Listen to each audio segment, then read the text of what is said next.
The valiant heroes lay sprawled on the unforgiving ground, defeated by the formidable gatekeeper of the Demon Lord's castle. Despite being the epitome of strength in their era, they found themselves powerless against Yuki, the demon with a single horn protruding from his head and a pair of imposing wings. Yuki, once a mere human, had been granted a cheat-like power upon his reincarnation, surpassing even the Demon Lord in strength. Yet, instead of seeking demon dictatorship or relishing in chaos like the malevolent demon lords of the past, Yuki harbored a noble cause. His sole desire was to aid the heroes in toppling the current demon regime, envisioning a world restored to peace. In this twisted narrative, Yuki emerged as the unexpected protagonist, the force of good within the realm of demons. Surveying the fallen heroes with concern etched across his demonic features, Yuki contemplated their injuries. The quartet, Yuga at the helm wielding the holy sword Excalibur, a potent mage named Unrequited Feelings for Yuga, the mysterious and handsome raven who irked Yuki with his aura, and the gentle cleric Cecilia, all now lay unconscious before him. In an ironic twist, Yuki found himself enamored by Cecilia's beauty, despite the chaos surrounding them. As the demon gatekeeper meticulously took down each hero, employing cunning tactics and a disappearing spell on Raven, he spared no mercy. Yuga faced extermination only to be revived moments later, while MM bore the brunt of Yuki's annoyance. However, when Yuki's gaze fell upon Cecilia, a subtle shift occurred. Softening his approach, he knocked her out with a gentle touch, laying her on the cold stone floor. Intriguingly, as his eyes lingered on her serene face, an unexpected emotion stirred within him: love.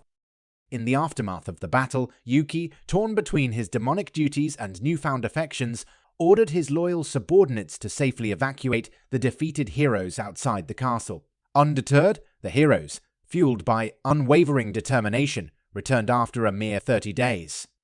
Yuki, resolute in his evil facade, threatened to consign them to hell. Amidst the heated exchange, Yuga boldly inquired about the demon's name. Flaunting his low rank with charismatic flair, Yuki engaged the heroes in another fierce battle. Yet a peculiar twist emerged. The supposed evil gatekeeper stumbled and faltered, his attention repeatedly drawn to Cecilia. This inexplicable distraction infuriated Yuga, who fought earnestly to defeat the seemingly conflicted demon. Yuki, momentarily snapping out of his trance, unleashed his ultimate dark magic upon the heroes, effortlessly overpowering them once again. As he circled around to assess the aftermath, Cecilia appeared unharmed, prompting Yuki to ponder whether a protective spell had involuntarily shielded her. Undeterred by their repeated defeats, the resilient heroes continued to return, night after night. Yuki, conflicted between his demonic duties and newfound emotions, found himself entangled in a tale where the lines between good and evil blurred, creating an intricate narrative woven with unexpected alliances and unspoken desires. The Demon Lord, now aware of the persistent threat, assumes the incoming heroes must be feeble to have been unable to reach him. Little does he know that it's the gatekeeper, Yuki, who has thwarted their progress. Undeterred, the heroes march once more towards the castle's entrance. Yuki, conflicted by his emotions, proposes leaving Cecilia in his custody, suggesting the heroes could face the Demon Lord unencumbered. However, all reject the offer, except for the mage, who envisions defeating the Demon Lord first and returning for Cecilia later. With hesitation, the trio leaves the cleric behind, embarking on their perilous journey. Now alone, Yuki finds himself in the same space as Cecilia. Blushing and flustered, he confesses that his true intention was never to kill but to express his love. A valiant battle of romance ensues, with Cecilia rejecting him out. Yuki, defeated for the first time, slumps to the ground, tears welling in his eyes. Cecilia, thinking he's still trying to trick her, attempts to attack. Curious about his unusual behavior, she questions why a demon, typically cruel, acts so strangely. Yuki, revealing his true identity and past as a human, discloses his role in assisting the heroes. Confused, Cecilia wonders why he didn't defeat the Demon Lord himself. Yuki admits he never desired the throne and resigns himself to the castle entrance room. Rejected by Cecilia, Yuki, now in a miserable state, contemplates his fate. The compassionate cleric, unable to see him suffer, extends her hand, urging him to change his form and start anew. Meanwhile, the heroes return to Manura as celebrated victors, parading through the city. Having escaped his demon duties, Yuki navigates Manura with a map Cecilia provided. Assuming his old name, he joins the local guild. Encountering Kryman, the seemingly half-dead person in charge, Yuki, in a more human form, plans to make money through guild quests and eventually confess his love to Cecilia. Within a week, Yuki reaches rank D, preferring Kryman over any receptionist. He pesters Kryman for daily rewards and formulates his plan to win Cecilia's heart. Unexpectedly, Cecilia walks into the guild. Surprising everyone, the blushing Yuki is left speechless as the two reunite and sit in a carriage, discussing the events that transpired. Yuki is surprised to learn he was found sooner than expected, to which Cecilia remarks he should have made wiser choices in changing his appearance and name. Yuki reflects on the pain he endured, realizing that his journey, both as a demon gatekeeper and now as a member of the guild, is a tale of transformation and the pursuit of a new life. Breaking off his horn and ripping off his wings, the carriage grinds to a halt as they arrive at a grand mansion. Two guards brandish their spears at Yuki, demanding him to stop. However, Cecilia steps in, calming the situation by explaining that he is a friend visiting. Yet the treatment he receives from those around him raises doubts about his worthiness to be with his beloved. Seated facing each other in the mansion, Cecilia suggests that Yuki should leave the guild.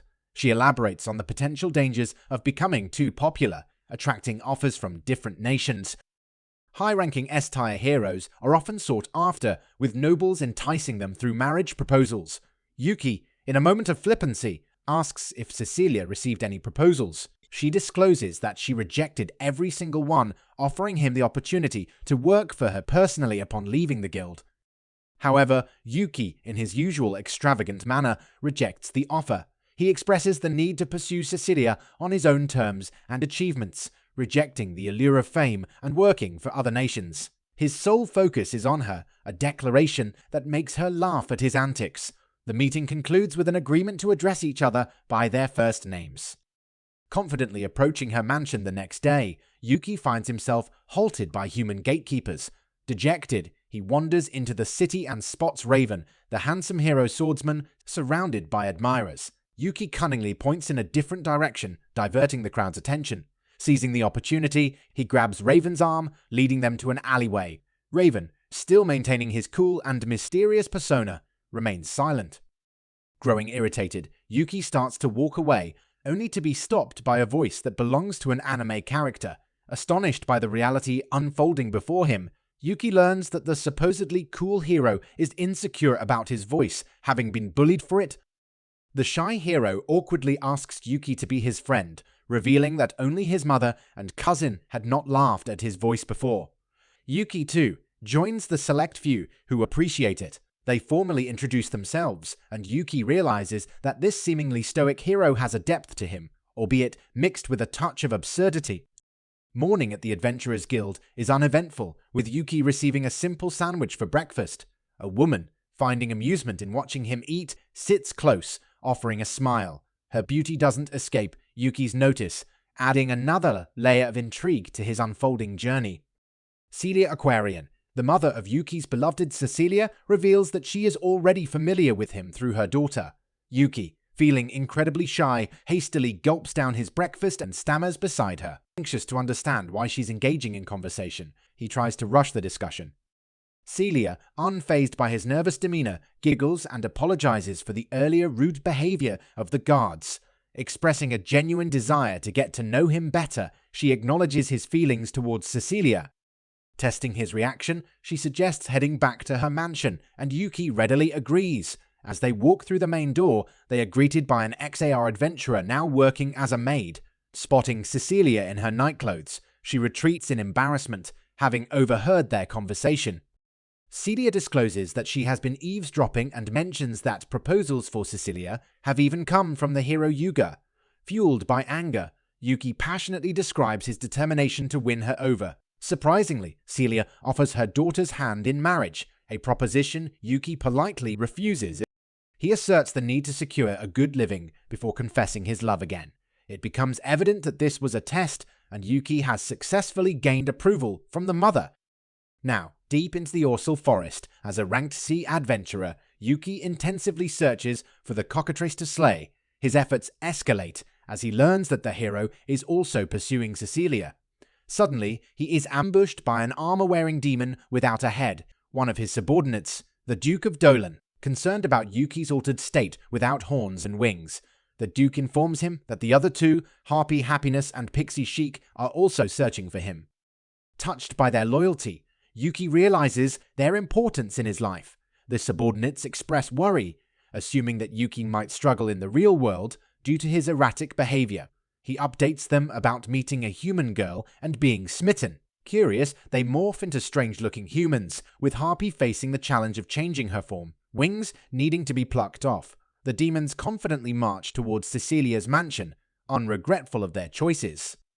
However, upon arrival, they encounter a displeased priestess who disapproves of Yuki, angered by the treatment of the Harpy. The subordinates admire Cecilia for her kindness, caring nature, and the Duke reminisces about their embarrassing moments. Chic and Happiness are missing, prompting Yuki to search for them. He discovers Harpy in a maid outfit and Chic nestling in Cecilia's mother's lap. They spend a lovely afternoon together before heading back home. The following day, Happiness is hired as a maid in Cecilia's house, displaying her fitness for the role thanks to the lessons from Sophia, an A-rank adventurer. Greeted by Cecilia, Yuki is sent to accompany her daughter on a shopping trip. Disguised with mere spectacles, they traverse the streets, catching the attention of the mage and Yuki's romantic rival, Yuga. Not willing to give up on her own love life, forms an alliance with Yuki to guide their partners in different directions, aiming to finally win their hearts. In a shop where Yuga and Cecilia are present, the defeated, loveless individuals observe Yuga assisting his love interest with trying out different outfits. A spectacle mishap creates a commotion, prompting them to flee from the public eye, exhausted. The next day, Cecilia falls sick, her limit exceeded by the previous day's interactions. Disappointed by the truncated time spent together, Cecilia promises to make it up to Yuki by planning another outing. Energized, Yuki's erratic behavior prompts Sophia to kick him out. As Cecilia recovers, Yuki heads to the guild, where Kryman rambles about his wife treating him well. Raven, Yuki's only friend, walks in without uttering a word. Yuki assumes they are embarking on a quest together, but Raven discloses his desire to talk instead. After defeating a demon effortlessly, they share a special moment on a quest with a friend for the first time. Raven, in disguise with spectacles and a hat, confides that he has fallen for someone, but is too shy to confess. Yuki, the extroverted friend, hypes him up and boosts his confidence. Later, as they head towards Cecilia's house, Yuki worries that Raven might confess to Cecilia. Waiting outside, Yuki is relieved when Raven comes out defeated, but learns that his friend confessed to Happiness. Duke Doan narrates Happiness's side of the story, highlighting her beauty and the constant attention she receives from humans. The group decides to meet with Raven to hear his version of events. In a tense yet wholesome confrontation, the Duke and Raven face off, one wanting to protect their friend while the other yearns to confess. This intense back and forth transforms into a partnership, allowing the shy boy to take the first step in befriending his love interest. The mission is successful, and the bonds between the characters deepen through their shared experiences and trials. Duke is later scouted by Raven to become a member of the Knights, leaving Chic and UI to live together. On a mission to investigate the village of Dagas, Yuki, along with Chic and Cecilia, travels in a carriage. Cecilia had work and Yuki volunteered to help, not wanting the kid to stay behind. However, upon arrival, they find the village in ruins due to a recent attack by mountain bandits. The priestess orders them to gather the wounded and sick villagers. Chic provides medicinal herbs while Yuki and Cecilia use magic to heal them. Cecilia, running low on mana, is put to sleep by Yuki to recharge. Initially angry, she softens as she hears his concerns. Villagers mention a sick little girl living on the outskirts, and the trio pays her a visit. After taking a mix of medicinal herbs from Chic, she explains her sickness and her prayers to a deity she believes protects her during sleep. They head to a temple-like place where a demon sits, realizing the girl is starting a demonic cult. Cecilia and Teal, little girl, stay outside while the boys face a gargoyle, revealed to be the guardian deity. It shares its story of being stolen by bandits and settling in the shrine. Despite suspicions, the gargoyle asserts that the gatekeeper demon is no different, both running after humans. They give it clearance and return to the village. After successfully healing Teal, the villagers explain the strange girl who prayed to a demite-looking sculpture, revealing her ostracization. Cecilia questions the deity's intentions, and upon learning he's not a Loyon but a demon deity who cares for believers, she leaves Teal in his care. As the sun sets, Yuki, Cecilia, and Shik remain at Teal's place. The time seems to drag on as Teal enthusiastically narrates boring stories about the demonic gargoyle guardian she is obsessed with. Overly excited, she grabs Shik's arm, who starts crying and looks to Yuki for help. Teal, however, calls Yuki and Cecilia to join the conversation. Yuki hastily excuses himself and Cecilia, claiming they need to get up early the next day. Without bothering to ask Teal to let go of Shik's arm, Yuki eagerly anticipates some alone time with his wife, shamelessly ignoring Shik's plight. Amidst tearful farewells, the duo bid adieu to the tranquil Teal surroundings, promising a swift return before the evening's repast. Stepping into the embrace of a star-studded night, sky adorned with a full moon, Cecilia voiced her concern for Shik's well-being in solitude. Yuki, with feigned nonchalance, explained his decision, attributing it to Tia's apparent enjoyment. Little did Cecilia know, Yuki's motives were shrouded in a web of undisclosed intentions. As they ventured into the night, hand in hand beneath the celestial canvas, Cecilia couldn't ignore the subtle maneuvers in Yuki's repertoire. A master of subterfuge, he skillfully masked his true intentions, using the darkness as a pretext for proximity. Blushing, Cecilia acknowledged his caution, though beneath the surface she perceived the subtle dance of Yuki's ulterior motives. The couple, seemingly wholesome, retreated home and succumbed to the embrace of slumber, unaware of the impending disturbance. A rude awakening shattered their peaceful respite, as Yuki was jolted from sleep by the villagers' desperate cries. A marauding band of bandits had descended upon the village, disrupting the tranquility of the night. Summoning his resolve, Yuki donned his armor with urgency. The old man's plea for help echoed through the night, revealing Shik's unexpected return, having freed himself from Teal's confines. Despite Yuki's urgent calls, Shik's plea for 5 more minutes persisted, highlighting the whimsical nature of their situation. The clash between villagers and bandits unfolded with brutality, blood staining the earth. Yuki and Cecilia, joining the fray, became the village's beacon of hope. Yuki, assuming command, directed Shik into action, revealing a side of him that belied his earlier nonchalance. Shik, transformed into a nimble force, dispatched foes with lightning speed, leaving an astonished Cecilia in his wake. As the battle raged on, Yuki opted for precision over large-scale magic, using storm blow magic to shield Cecilia. However, a sudden revelation disrupted the equilibrium. Smoke billowed from Teal's dwelling. Shik, grappling with remorse for leaving her unguarded, realized the gravity of his mistake. The idyllic scene had devolved into a chaotic tableau of screams, clashes, and the uncertain fate of Teal's sanctuary. Commanding Shik to hasten to Teal's house, Yuki took charge of the bandit situation, effortlessly dispatching them with a masterful display of skill. His face unscathed, Yuki sighed with relief as the villagers erupted in joy. However, the momentary triumph was overshadowed by the absence of Shik, casting a shadow of doubt over Yuki's elation. A creeping worry gnawed at him, fearing that Shik might have succumbed to the bandits' onslaught.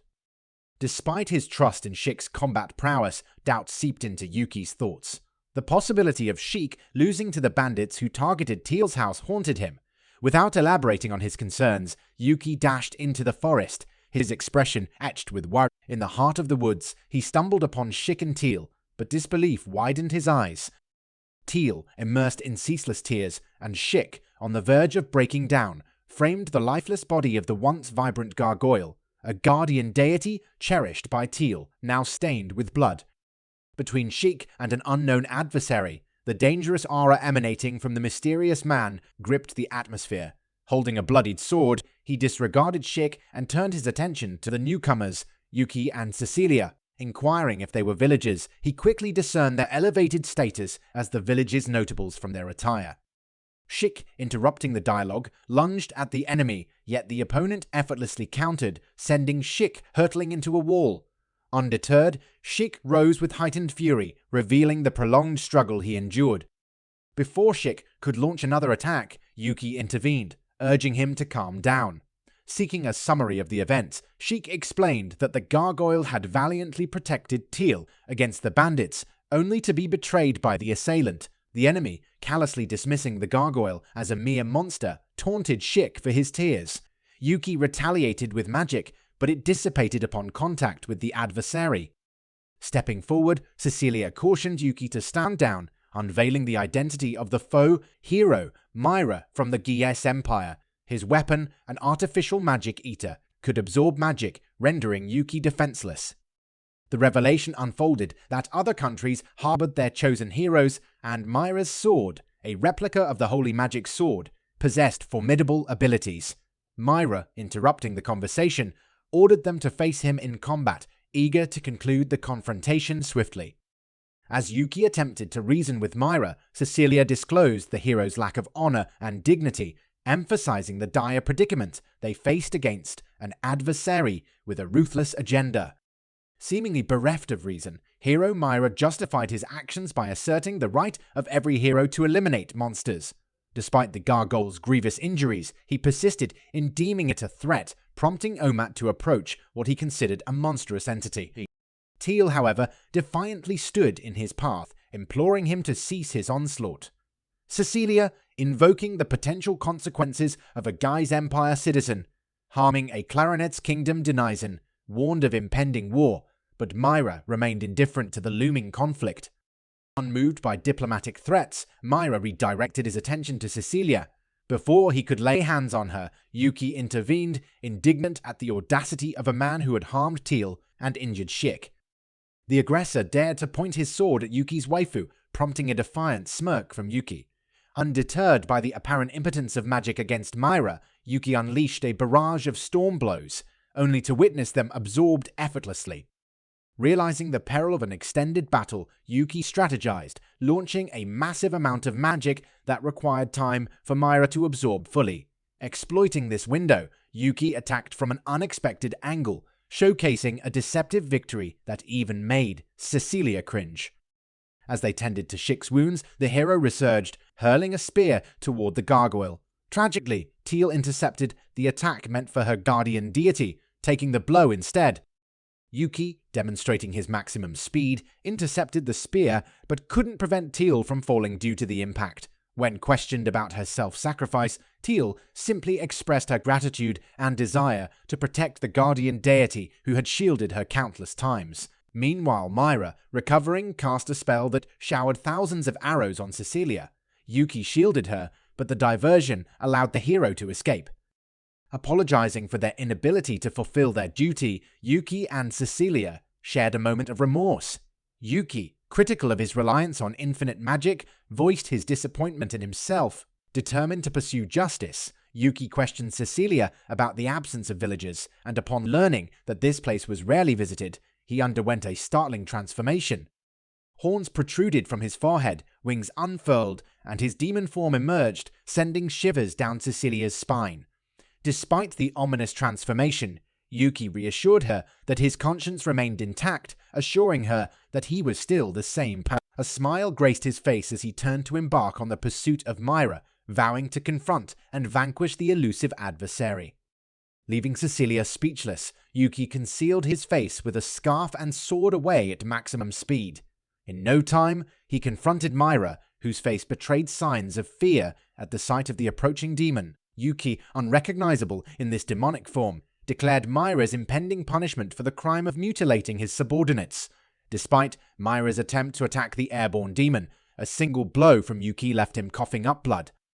Perplexed by the strength of the demon before him, Myra questioned how such a formidable creature could exist if the Demon King was dead. Without allowing Myra time to ponder, Yuki lifted him into the air and unceremoniously threw him into a river, claiming he wasn't even worthy of dying by his hands.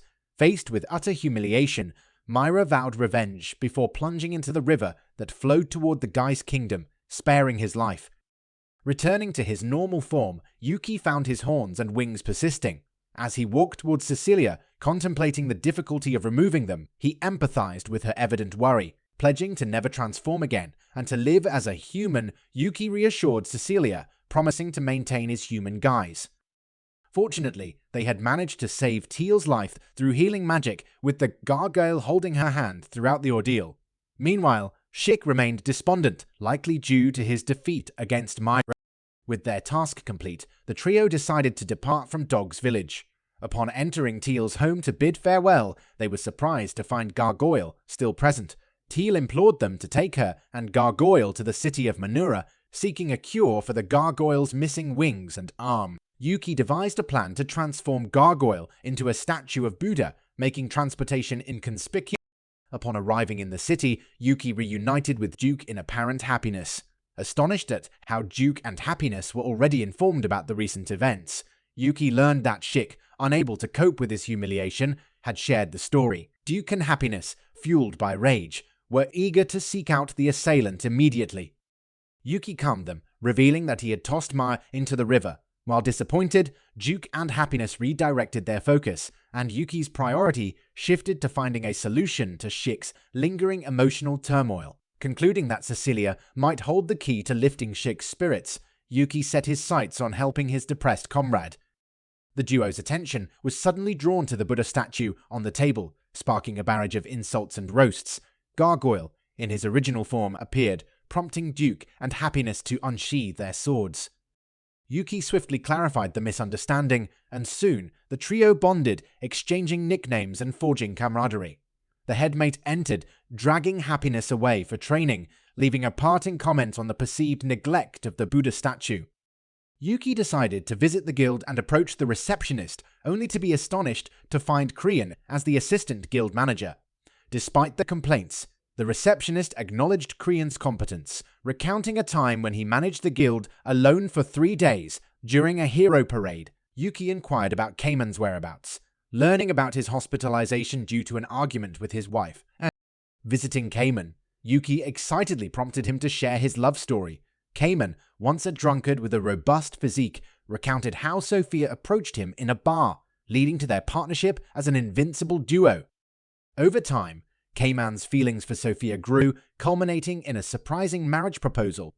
However, Sophia's acceptance was accompanied by a post-proposal beating when he asked her to quit adventuring. The story ended with Sophia entering the room.